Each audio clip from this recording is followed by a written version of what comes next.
ଆଜ୍ଞା ଆମର ଏଠି କୌଳିକ ପ୍ରଥାରେ ବିବାହର ପ୍ରଥମ ତ ପୁଅ ବାଲା ଝିଅ ଘରକୁ ଯିବ ଲଗ୍ନ ଲଗ୍ନ ଅର୍ଥ ଦିନ ବାର ତିଥି ପାଣି ଗ୍ରହଣ ଏଗୁଡ଼ାକୁ ସବୁ କରିବା ପାଇଁ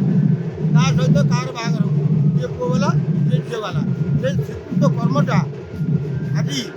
ମା ପାଖରେ ହେଉଛି କାରଣ ଆଜି ହେଲା ଚନ୍ଦନ ପୂର୍ଣ୍ଣିମା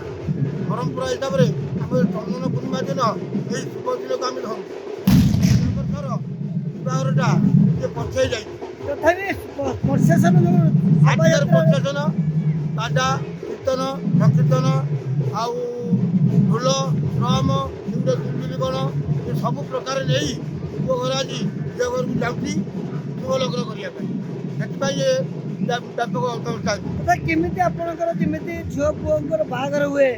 ସେଇଭଳିଆ କାର୍ଯ୍ୟ ନା କ'ଣ କେମିତି? ଆଜ୍ଞା କୌଳିକ ପ୍ରଥାରେ ମୁଁ ନିଜେ ପୁରୋହିତ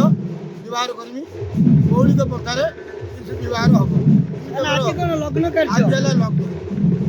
ଲଗ୍ନଟା ଯେମିତି ବିଧିରେ ହଉଛି ନା ଯେମିତି ହେଲେ ଯେମିତି ହୁଏ ସେଇଭଳିଆ ହେବେ ଆଜି ଲଗ୍ନ ହେଲେ ବାହାଘରଟା କେତେ ତାରିଖ ପଡ଼ିବ? କନ୍ୟା ପିତା ହିସାବରେ ଜଣେ ବସିବ ଆଜି ପୂର୍ଣ୍ଣିମାରେ ଲଗ୍ନ ହେଲା ବାହାଘରଟା କେବେ ଆଜ୍ଞା ପଡ଼ିବ? ଆଜ୍ଞା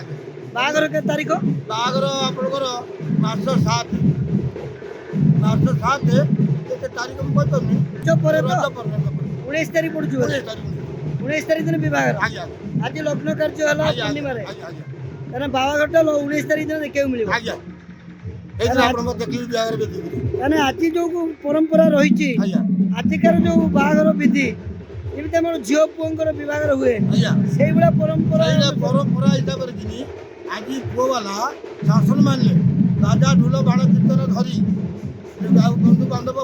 ସବୁ ଧରି ଆଜି ପୁଅ ଝିଅ ଘରକୁ ଯାଉଛି ଶୁଭ ଲଗ୍ନ କରିବା ପାଇଁ ଯେଉଁ ଲଗ୍ନଟି ଆସିଲେ ପୁଣି ପୁଅ ଘରେ ପଢ଼ା ହେବ ସନ୍ଧ୍ୟାବେଳେ ଯେମିତି ପରମ୍ପରା ରହିଛି ପରମ୍ପରା କୌଳିକ ପନ୍ଥାରେ ବିବାହର